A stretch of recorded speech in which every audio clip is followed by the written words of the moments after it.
Good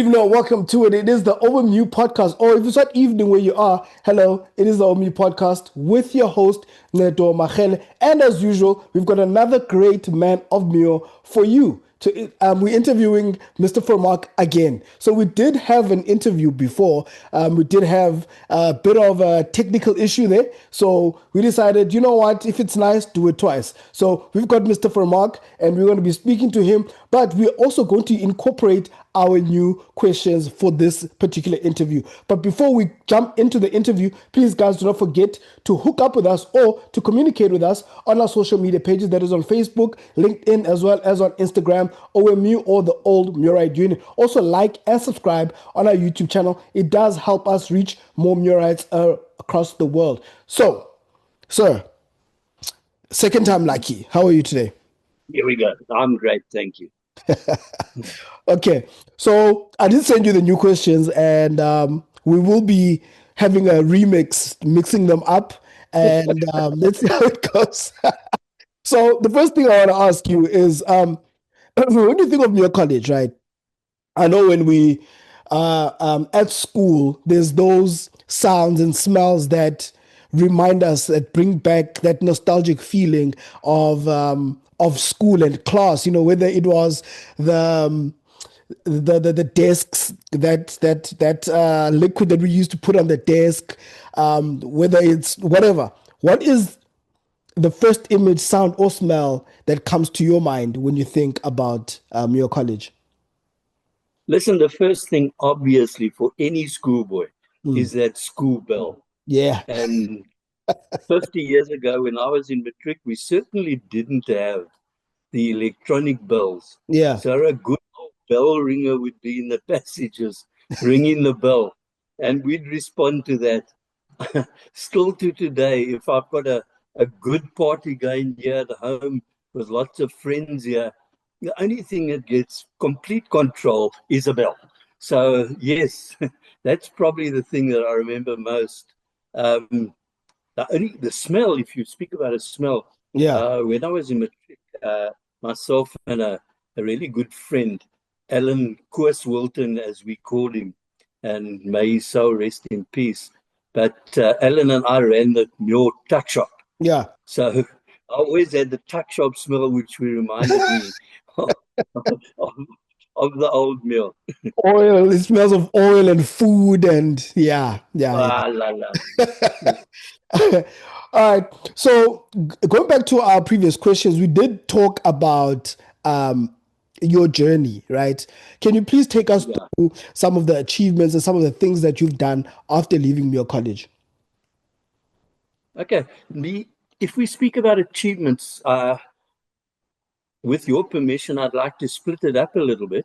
It's fine. And so if I speak about academic achievements, I think probably that 1987 naughty class of Rian Klaasen and George Gerolimo and a lot of those men, I'd taken them through high school maths, and in our matric year, ended up getting a 79.8% external average, which I'm very proud of.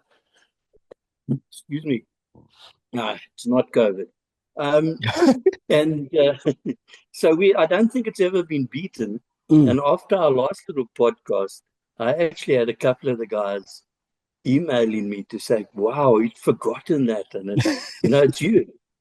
My own achievement at high school, and it's meant a lot to me through life, is it was the first year that they handed out the prize or award of all-rounder. And for that, you needed some academic, a bit of sport, and all the rest. And one of my real heroes, Neil Hall, who was the science teacher and my hockey coach, he came around to me, called me one side, and he said, Mike, you know what you need in life? I said, no, Neil, I don't know. He says you need culture. Yeah. I laugh. That's a bit of an insult. But anyway, now he explained to me the two cultural categories. He said, Mike, you'd be able to get them easy.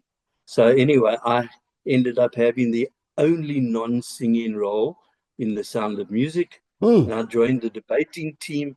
And from there were three of us that year who were the first recipients of the All-Rounders Award, which I Nice. like to see in life is something nice that you can speak and be part of most conversations because you've got a bit of everything. So Yeah. very proud of it. Yeah, so then moving on to university. In university academically, I did okay. So that wasn't a problem. But sports-wise there, I managed to make the South African University's soccer side. Nice. We played in the Currie Cup tournament in those days against all the provinces. And the year that I played in the Currie Cup, it was in East London. We actually managed to get to the Currie Cup final. We played against Eastern Province. I blush when I say we lost 1-0.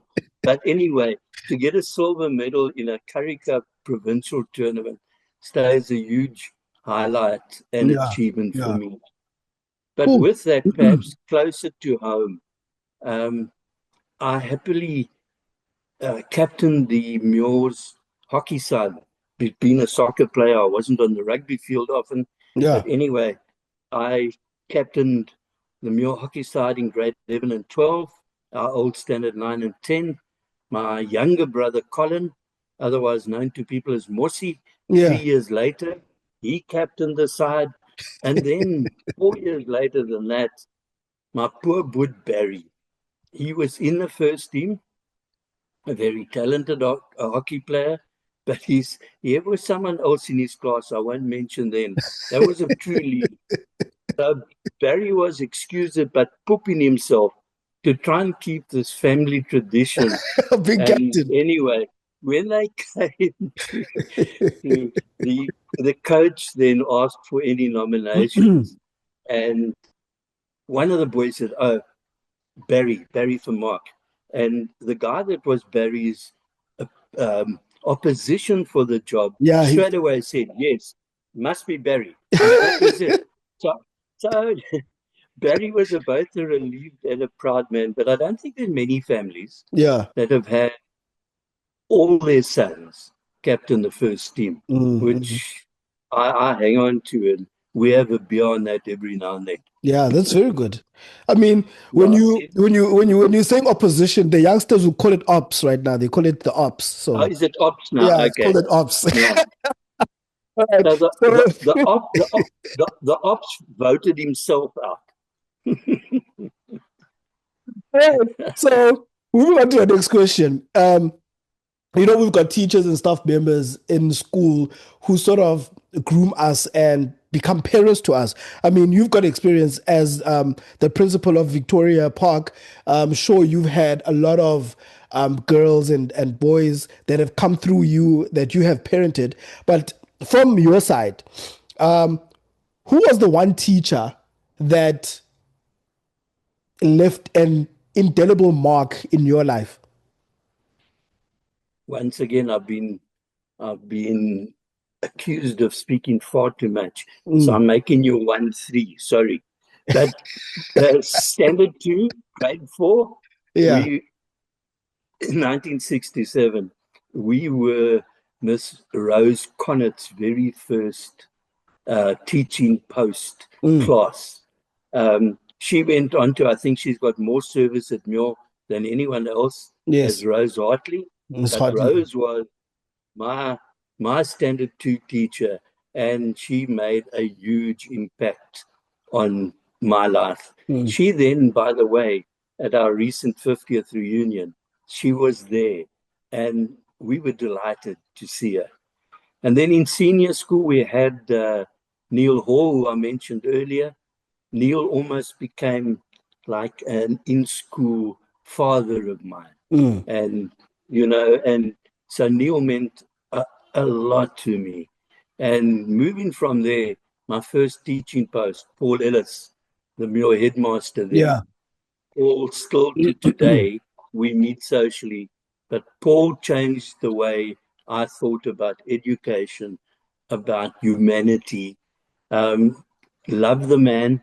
And right through my 20 years of being a principal, I would often ask myself, when faced with a situation, what would the boss being Paul Ellis, Yeah. what would the boss have done now? Mm. And often in those moments, I'd come up with something that really worked. And it was him leaving his legacy with me. And a really great man. When I was a second year teacher, I asked him if I could do a project. And he said, "Why are you asking me? You know you can do it." But I said, "Boss, I think it's right."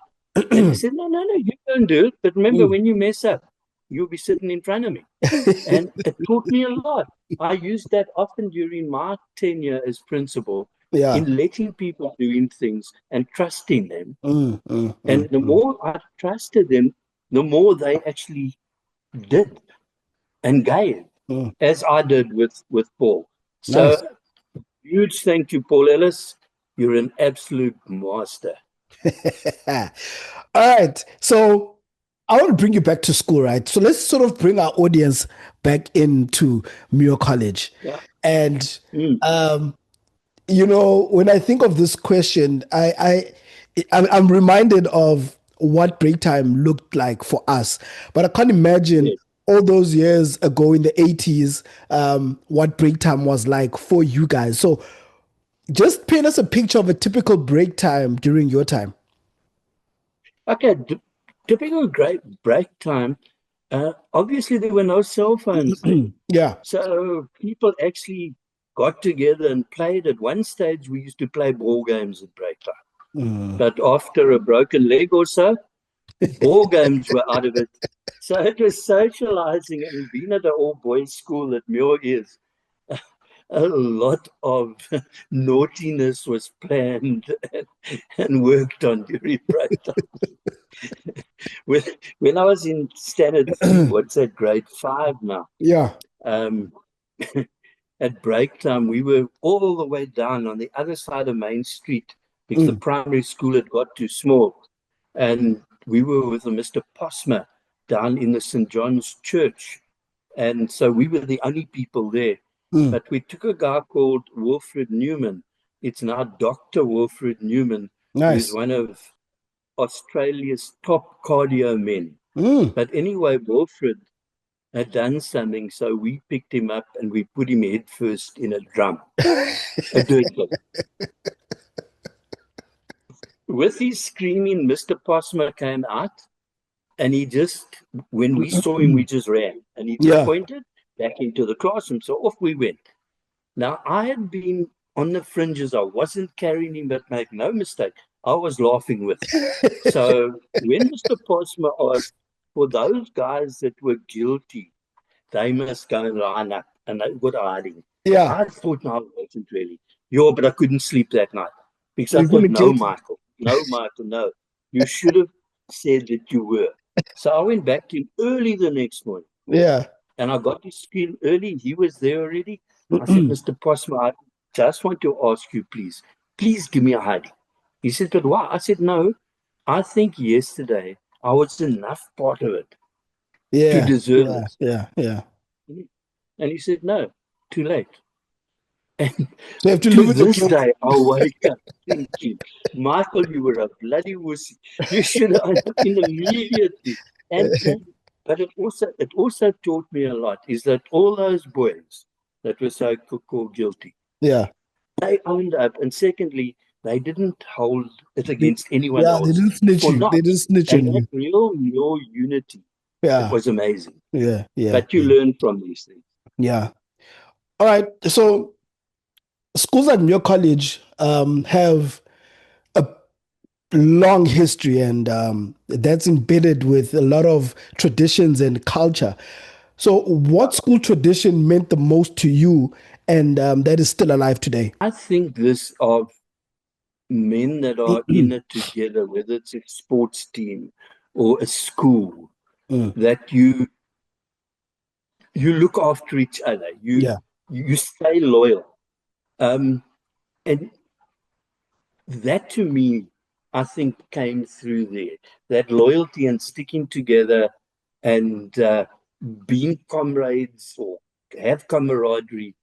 And that never disappeared because, Nedo, when I went back to Muir to teach, I was playing sport in the evening and we played down in Port Elizabeth and the old Holiday Inn in Summerstrand Yeah.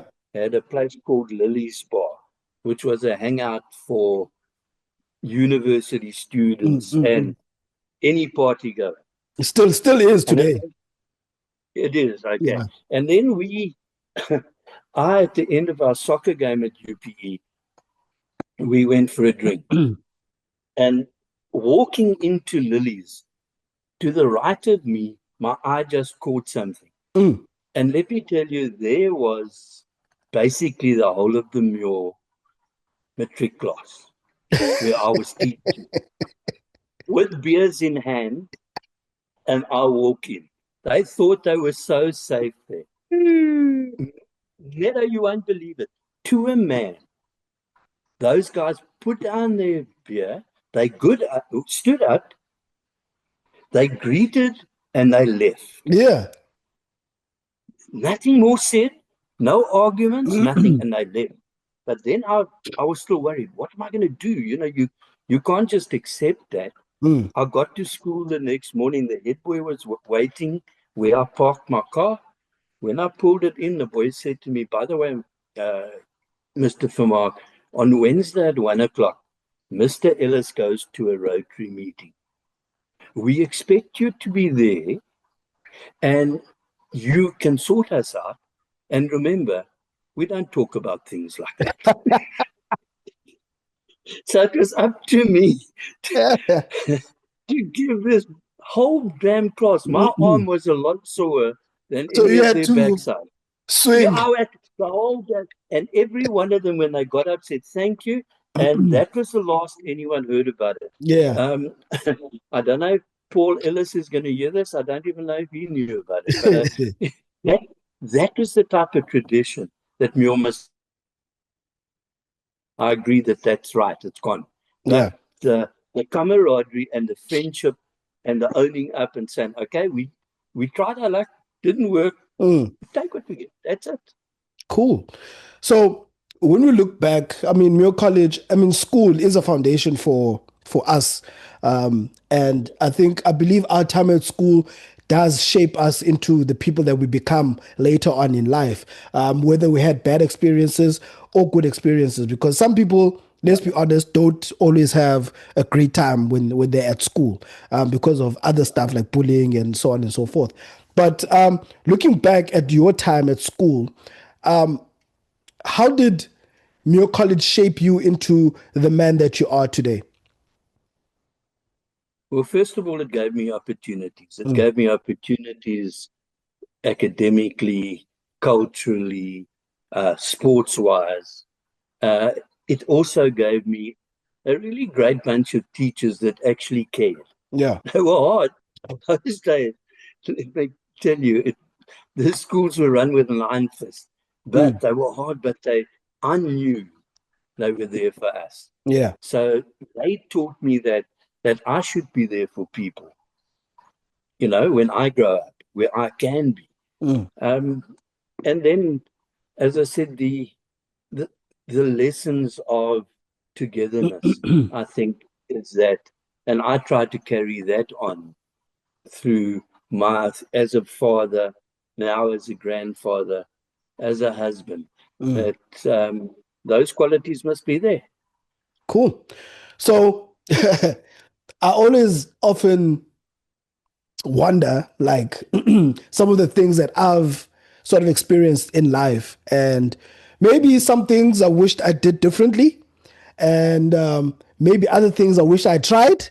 But if your 18-year-old self could see you now, what would surprise them about you? Yeah. Uh, I don't think there'd be much because I didn't change much of my goals or anything. So I don't think that would have been. I may have changed my path in life, but I think looking back now, it has done me well. I've lived a very good and happy life, and hopefully a life that has touched the lives of many kids, which is why I went into education. So yes, that's probably the perhaps a vague answer, but it's my answer for that. Okay.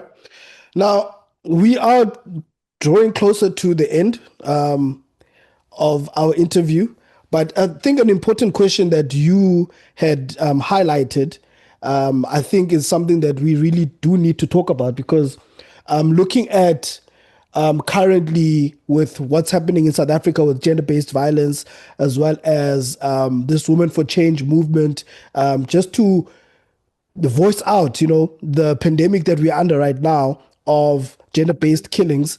How do you think the ideas of masculinity, brotherhood, or being a man have changed since your days at school? And the reason I'm asking that question, and I think the reason why you think it's important as well, is because at Muir College, one thing that I can stand by and put my chest up front for is the fact that we are taught how to be respectful and how to treat women. Even though it was a boys' school, we were taught to respect women. And I mean, you get up when an adult walks into a room, but also you open the seat for your girlfriend if you had one. So That's right.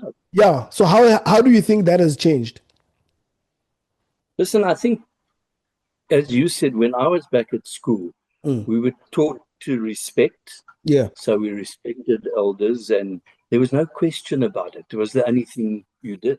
Yeah. Um, but you were also taught that as a man, and from a boys' school perspective, as a man, you had to have accountability and responsibility. If you were going to call yourself the head or co-head of the house, mm, you must be responsible and accountable enough to mm, do that. And I think the current lads, I don't think they've got, I'm not at Muir, okay? mm. Because it's been a boys' only school. I can't judge it now Yeah. because I haven't taught there for a long time, nor gone there. Yeah. But elsewhere, obviously the opening up in South Africa in 94, you Yeah. had the different cultures getting together. Yes. And man, it's beautiful. But they have very different roles in terms of what the man is and the lady is. And they certainly do, to a degree, influence each other. Yeah. And more than anything, I think teachers at the moment, they've got uh, subjects like life orientation. Um, I would urge people to make sure that the men get themselves back to knowing they must respect others. They Mm. mustn't expect respect. They Yes. must then be accountable, be responsible, be the one. In other words, be a man. Yeah. Um, and then you can co-head a house, you can co-head a school.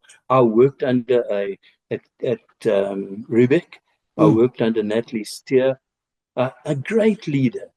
And, that just shows you that we should be working together. So, Mm. Mm. Mm. yes, that difference, I think, can be brought in. So, yeah. Cool. Yeah, I mean, with what you said,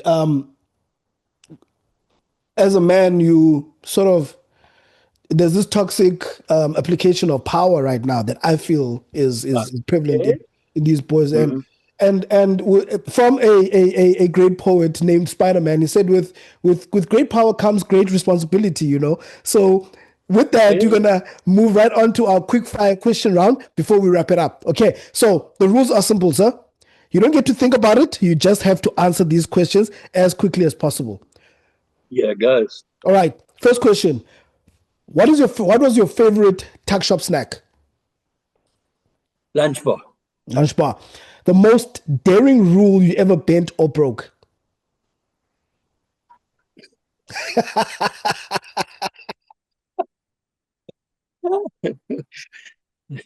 Bunking. A sport or activity you wish you tried. Sorry, we weren't clear there. I'm saying that a sport or an activity that you wish you tried. Perhaps spent longer enjoying rugby. Okay. One song that instantly takes you back to school. Seasons in the Sun, 1975, and it was our matric farewell theme. Nice. I'm So, gonna look for it because I wanna hear. I wanna hear that song. I wanna hear your taste. So the last one for our quick fire round is three classmates you invite to a reunion dinner and why them. And you can't have more than three because I know you, sir. You like bending the rules of my games. So, yeah. Okay. First one must be Mike Vermaak. okay. Mike Vermaak and I ended up sitting next to each other in our first sub-A class, grade 1. And to today, we are best mates. I was his best man. So definitely Mike would be one of them. Stuart Beliter, an exceptionally bright man, but with his feet on the ground. And he was one of these, still is, one of the quieter guys, but full of wisdom. And then lastly,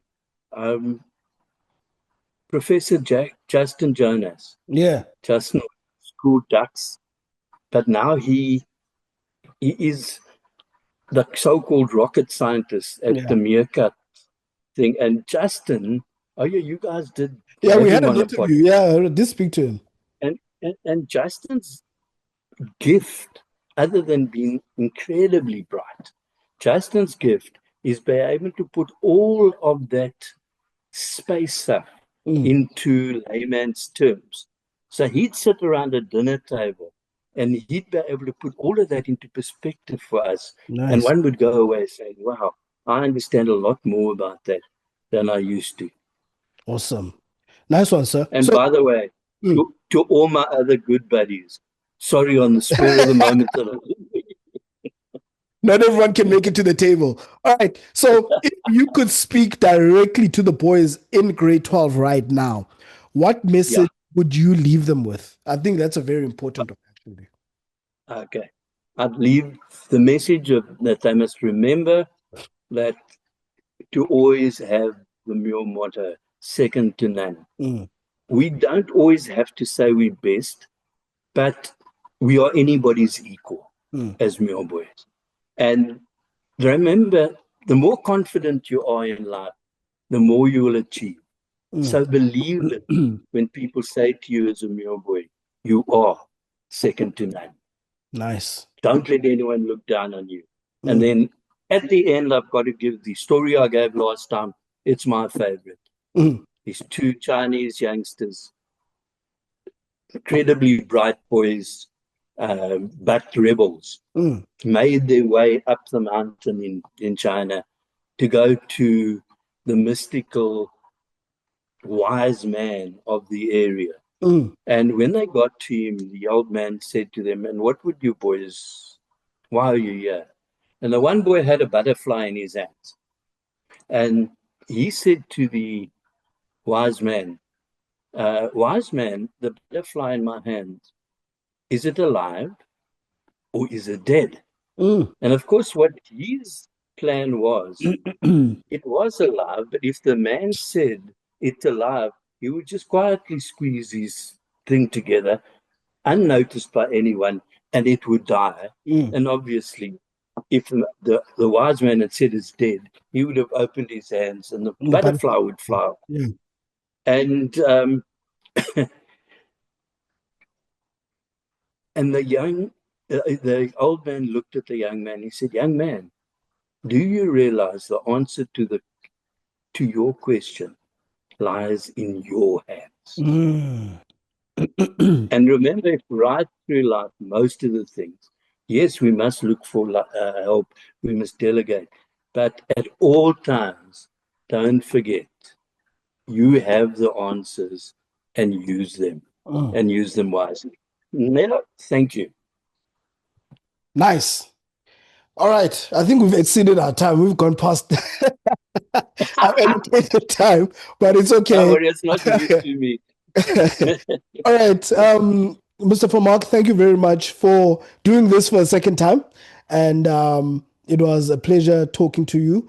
And good luck on the future. I know you've got a place out in Bushmans. I'm sure December time is coming. So you're going to have a great time during the festive season. We will do. All right. Thanks a million. Thank you, sir. Cheers, then. Cheers. Bye. Bye. All right, that was Mr. Mike Vermaak over there. Very, very nice interview. It was a bit lengthy.